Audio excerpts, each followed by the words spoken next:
how did you get into the advertising line? I never plan anything in life. So everybody in my family has science stream. So I had this complex in me, and I always felt that maybe my parents are not that satisfied with me the way they are with other brothers and sisters. Would it be apt to say that you like to discover what comes your way? So it was a lot of pressure. If anything good happens, then it's okay, acceptable. If anything bad happens, then everybody will tell that you did not do what was needed at that time. So it was a underlying pressure. My parent had never said something loud and clear. So how was it after you joined Lotus Petal? So I always have said that I had fallen for this place. I remember you set up the primary section, the Vidyananda section, and it was running quite well. And then it was decided to move you into Vidya Sayog, a totally new area. So the core was to be in creative. Then when I moved into not being directly into creative, then I was working into building on something. So I felt it is equally creative. My definition of creative is like this, that it need not to be on a white paper or on a camera. It can be also on how you lead the team and how you build on something. So if you look back, do you feel any regret that maybe I shouldn't have gone with the flow and I should have taken a more rational decision? You have always two choices. So then you don't go back and say I regretted. So I did not regret anything.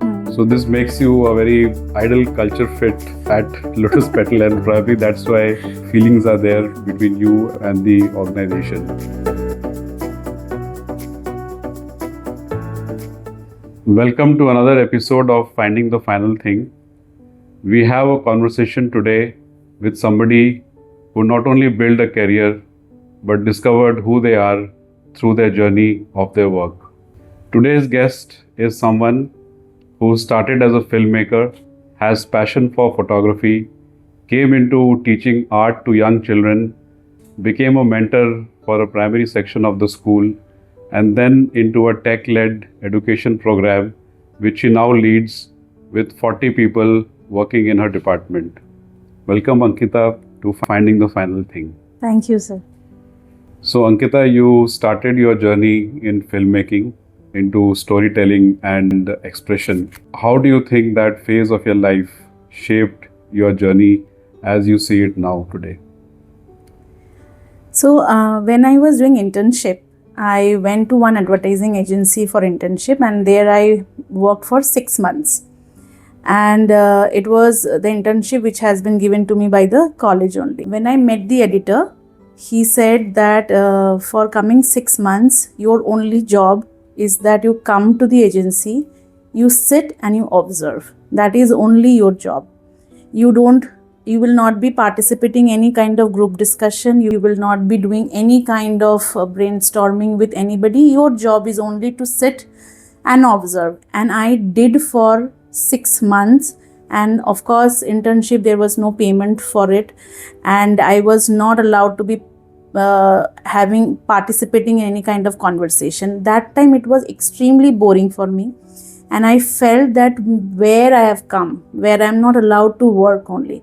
But when I see now, that 6 months has actually helped me to understand that when you observe something deeply, then you will understand many things when you are more active into it. So those 6 months were extremely difficult for me, and I had complained to my college also that I am not allowed to work. But after I started working, then whatever I have learned, actually I have learned by observing different things. And from there only I take the key and then start working. So I think that moment has helped me shape a bit of what I am today. So what you learned was to observe. Yes. And to learn from observing. Yes. So how did you get into the advertising line? I mean, how was your childhood and your growing up years, and you always wanted to get into advertising, or how did you get drawn into that? I never plan anything in life. So everybody in my family has science stream. Right. And I am the only person who is not from a science stream. So I had this complex in me that each and every brother and sister of mine are doing very well in science. I am the only one who don't have science stream, and I have that complex, and I always felt that maybe my parents are not that satisfied with me the way they are with other brothers and sisters. So my higher secondary score was also not that good. It was 75%. I was always been an average student. So then I thought, let me explore something in art, but I did not want to study English or history or geography. So I thought I'll go into advertising and PR. So that was a choice I took because my result was also not that good. Then when I went to my college, I saw that each and every student who are coming from different schools, they're better than me. And I was extremely introvert till my grade 12, till my first year. Then I realized that if I need to do something, I have to break the crowd and be in the front row. So then I started liking. ऐसा नहीं था कभी कि from the very first day I started liking. Then I started liking gradually. Then I made some film as a project in school. I started meeting people. Then the placement happened. I went over there. Again I learned. Like this I found that creativity is one space which I like. Now it can be a filmmaking, it can be photography, or it can be even where I am right now today. So it was nothing planned. I have just taken up what was at that time in front of me. Right. So when you say that you don't like to plan, would it be apt to say that you like to discover what comes your way? Yes. So when you were mentioning that all your siblings were into science, and science is perceived as something superior to arts, that's a perception which is there. So what kind of challenges you faced at home when you took the decision to go into the art side of the academics? My parents were never like they will be vocal about it, but I felt there is a kind of a feeling that as you did not take a science, then there is not much career option. So they did not talk about it loudly, but this is what I felt. Maybe that is what I thought. Maybe that was not in their mind, but I felt somewhere because everybody was pushing everyone, every child, ki you take this in science. But when it came to me, they said, you take whatever you want. Because if you don't want science, then you see what you can do, because you only need to build your future. Good happens, it is with you. Bad happens, again, it is with you. So it was a lot of pressure. Ki if anything good happens, then it's okay, acceptable. If anything bad happens, then everybody will tell that ठीक time पे पढ़ाई नहीं किए है, you did not do what was needed at that time. So it was a underlying pressure. My parent had never said something loud and clear. Rather, when they knew that I need to do something, they have said, okay, you do it. So there was something underlined, nothing that sort of. And but on the good side is that they have always given me that chance. If you want to do this, you take a chance and do it. So now, when you talk about the fact that, you are leading a department of around 40 people and, very important leadership role, then how do your parents respond to it? Or how do they see it now? I am not very vocal about myself. So I don't talk about myself a lot. I talk about people, I talk about other things. So they have an idea that I am into something. It's a non-profitable organization. I am into academics where I'm leading 40 people. But they don't know in depth, and they don't know much in details. So I generally don't talk about. So they feel good about it that I have come to a place where there is some stability and there is some growth to it, and doing fine and good as compared and as equal to others only. So they have that idea, they feel good about it. So when there is some kind of appreciation, they say, yes, you have done good. But hardly they also get to know about me because I am not that vocal about myself. So when my parent comes, they say, ki, take me to your school. So I have never taken to my school, though I thought few times. But they feel good. Overall, they feel good. They feel good now. So how did the shift happen from, making films or being into filmmaking? That's a that's a world with a lot of people want to be in, Hmm. and you left it, and you came into uh, teaching art to young children, absolutely young kids. So how did you make that transition, and what was going on inside of you when you made that decision? So I was in Ramoji Film City.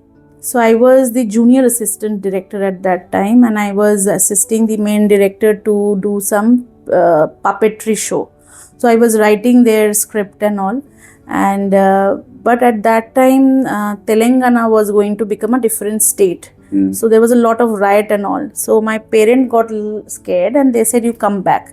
So I had come back, and at that time, my father also said there were certain issues at Ramoji Film City where she felt that being a woman, I should not be into the film industry. So he said that you look into a job where you are more on the decks and do something. So once I came back, I wanted to become a criminal journalist, crime reporter. Okay. So then I again went to NDTV, and then again I met few editors who were not that of a very good personality. So then I started taking writing as one important thing. So I then started into online magazine. So this is how the shift happened. Then when I started to write in online travel magazine, I felt that I should now do some photography. So then I went to my father and I said that I need to buy a camera. So at that time, the camera which I bought was 50,000, and it was very expensive for me. And then at that time also, father said, "I'll buy it, but you need to utilize it in the best way." So I said, okay. So I did not go to any film photography school. So I used to go to different clubs. Photography clubs are there in Calcutta. So I went to those clubs, I mingled with people, and they used to go for different photo shootouts. So I used to go there and then photograph. Then I was doing all those things. Then I got married and shifted to Delhi. So I also at that time with a full-time job of writing.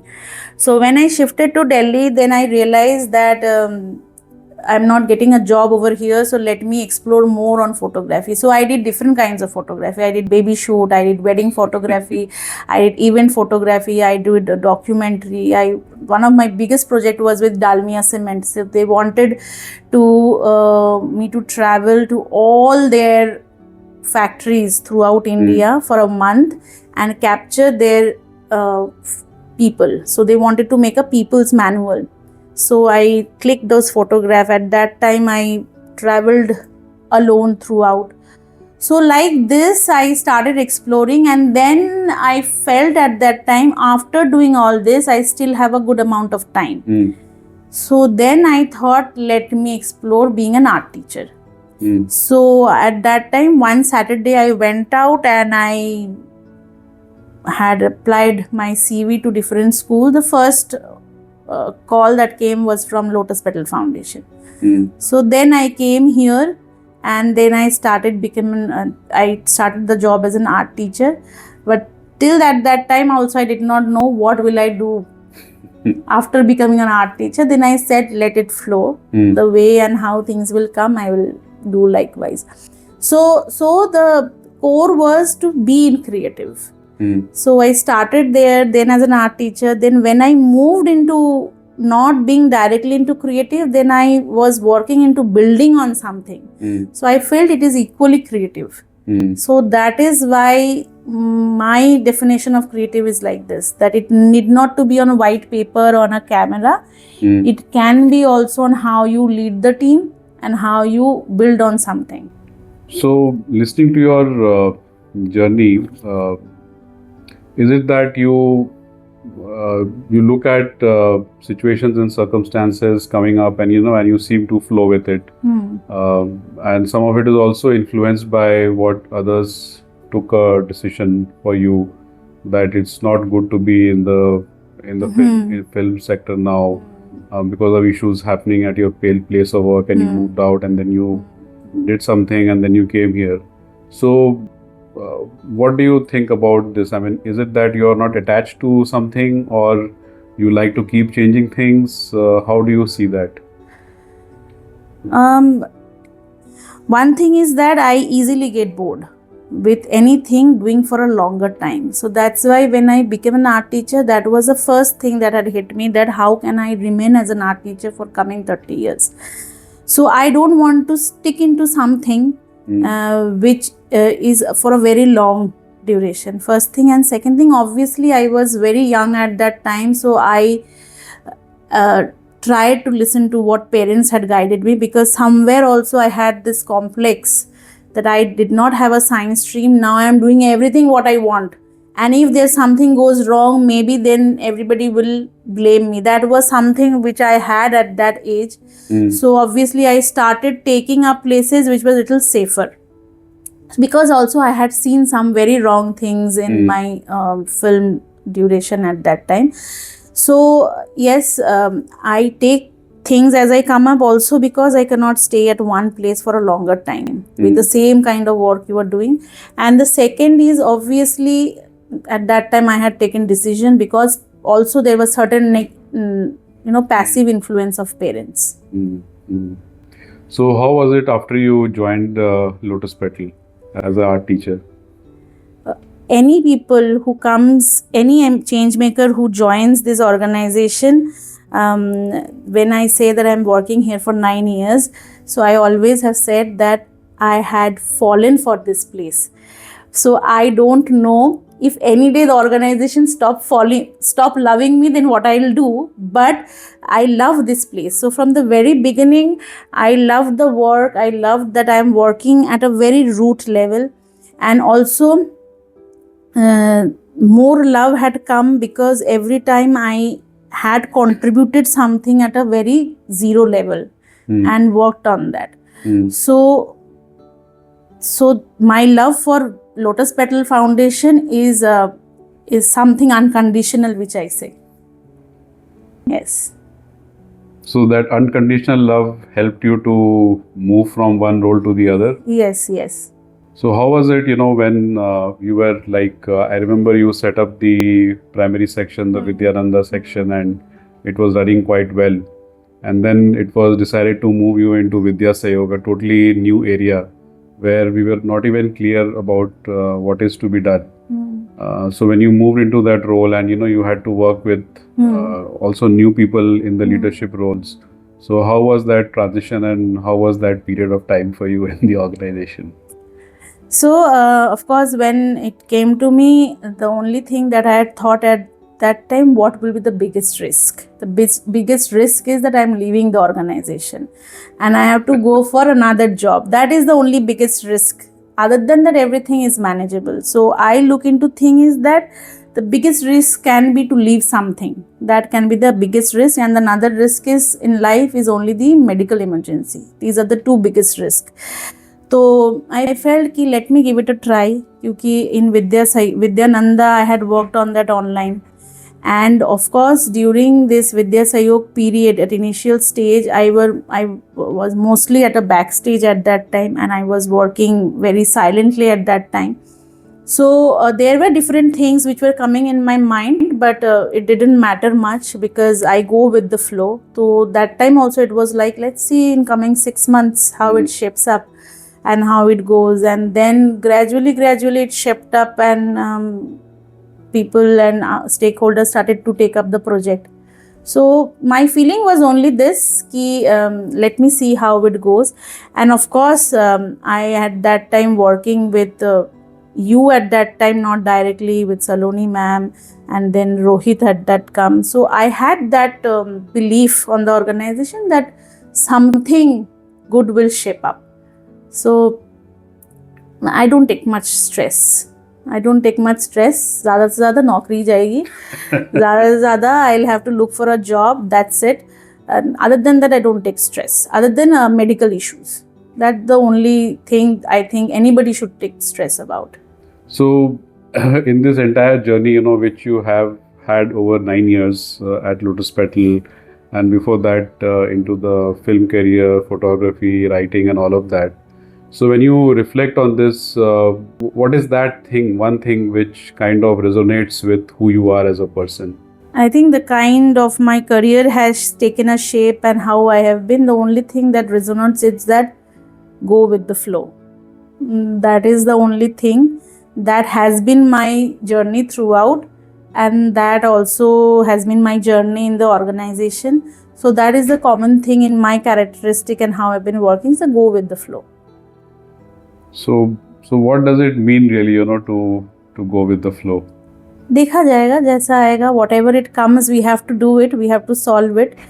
Sometime there will be things where I will be failing, but I am sure there will be people to show the way, and you just need to, as you flow, a path will come up only if your intention is correct. So now, you have been so many years in the non-profit sector, and you're working for serving people. Do you think that you can go and work in an organization which is for profit basis, or you can do some other kind of work, or this is what you would want to do till you are working?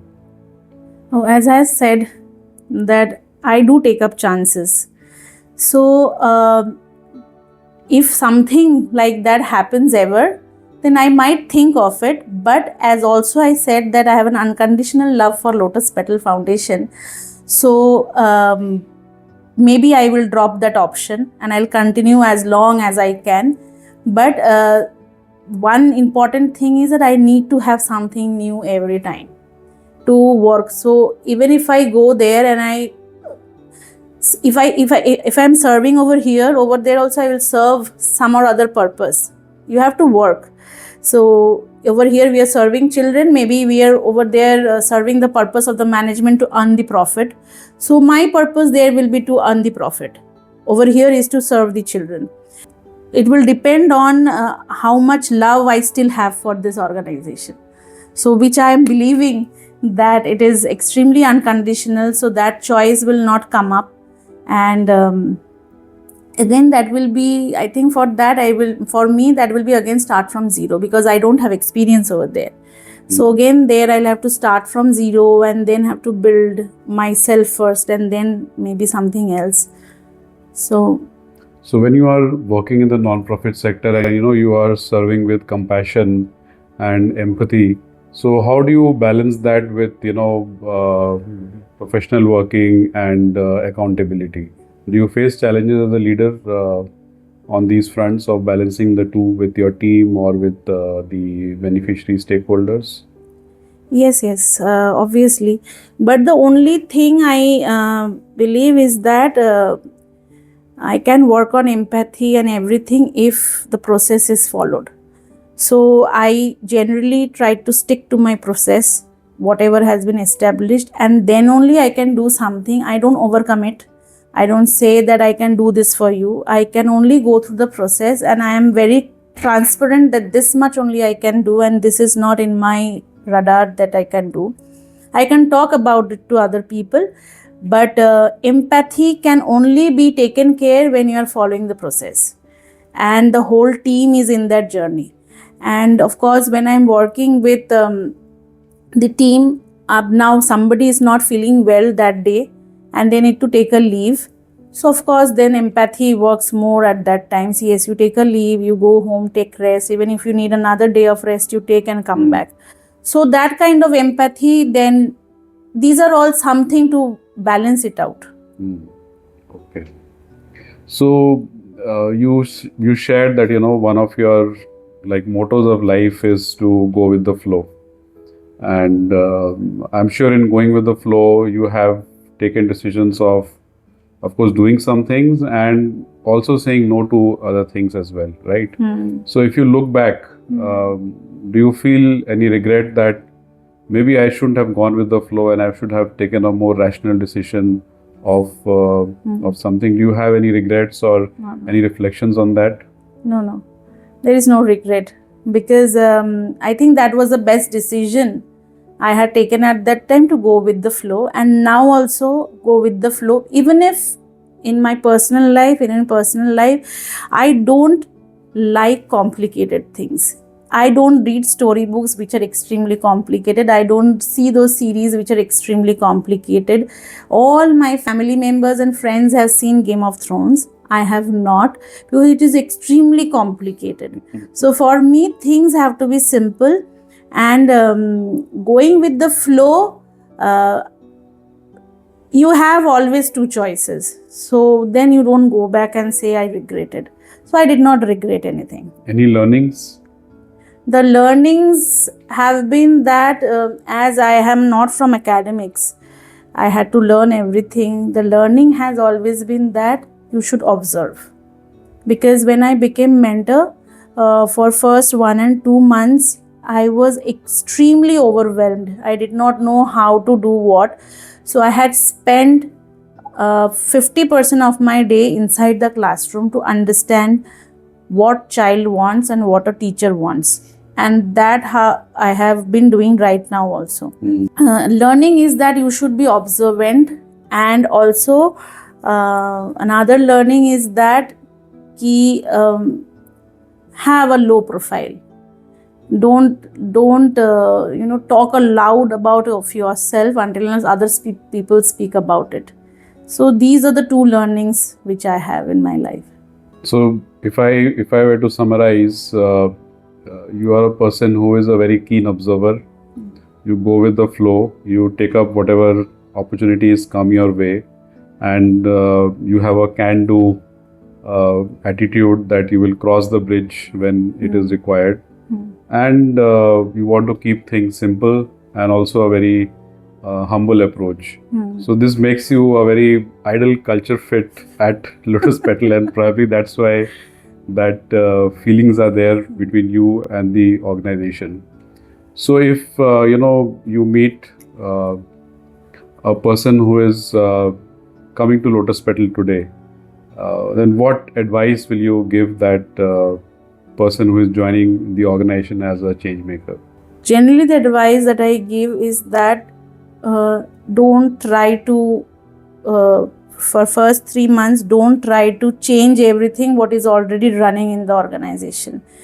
You observe, you understand, then somebody has already worked on the foundation. They are not fooled that they have built something on it.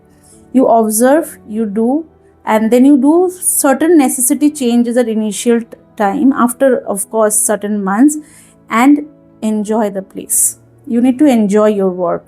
We are all coming for a salary, but at the end of the day, you need to enjoy whatever you're doing. Whenever you meet anybody, when you're in the campus, enjoy the campus, enjoy the people, and don't be very quick in telling that I have come here, I want this changes. So you need to be observant, you see, and then you make gradually whatever is required you evolve with it. You don't change randomly, you just evolve with it. Is there anything which frustrates you at work? Or sometime because I have my certain speed. If that speed is not met, then sometime it frustrates me. But then I go into that zone of empathy. He will not be able to run at the speed I am running. So I then slow down. And another is that the thing which frustrates me most anywhere is that you are doing to show something that you are doing.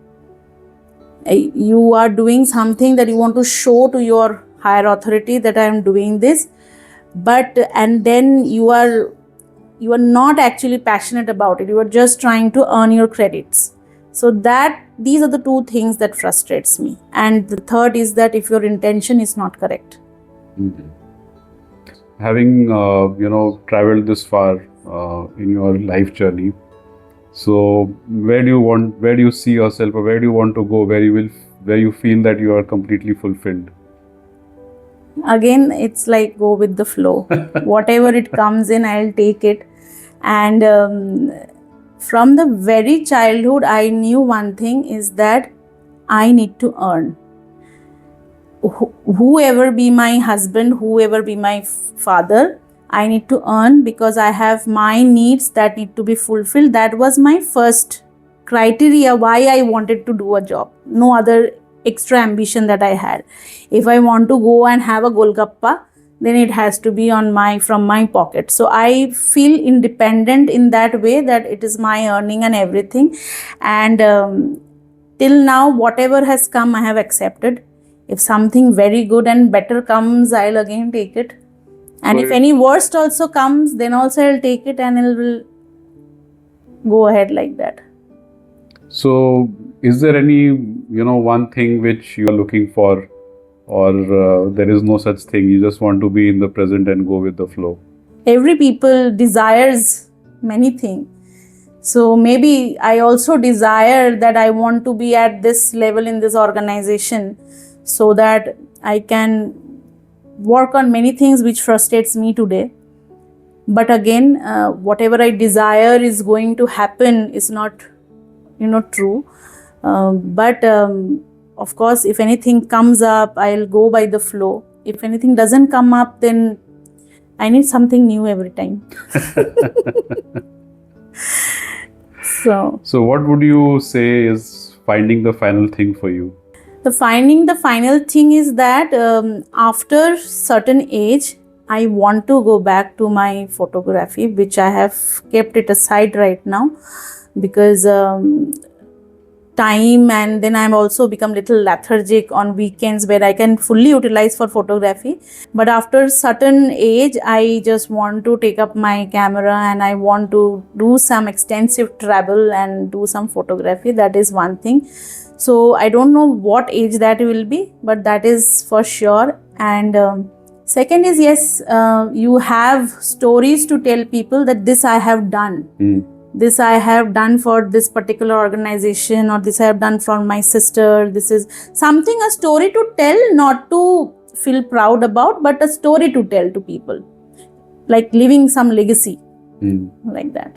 So if you were to meet the Ankita who is in school, then what message you would like to give her?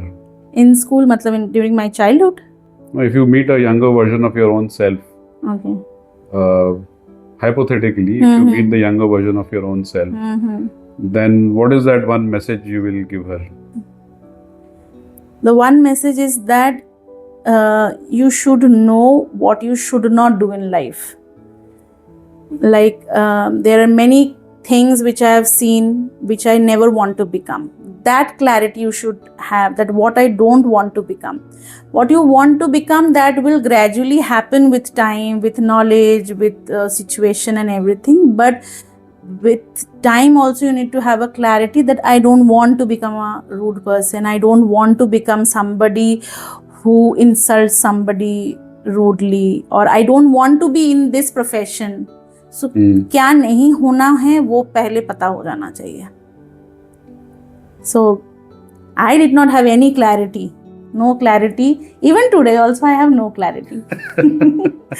So it's as simple as it is. Go with the flow and take the chance and see what happens. So thank you, Ankita, for sharing your thoughts today on this episode of Finding the Final Thing.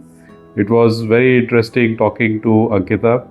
And as we heard her sharing about her life journey, finding the final thing for Ankita is about being in the present, going with the flow, and knowing that what not to do, and then what has to happen to embrace that. Thank you, Ankita, for your time today. Thank you, sir.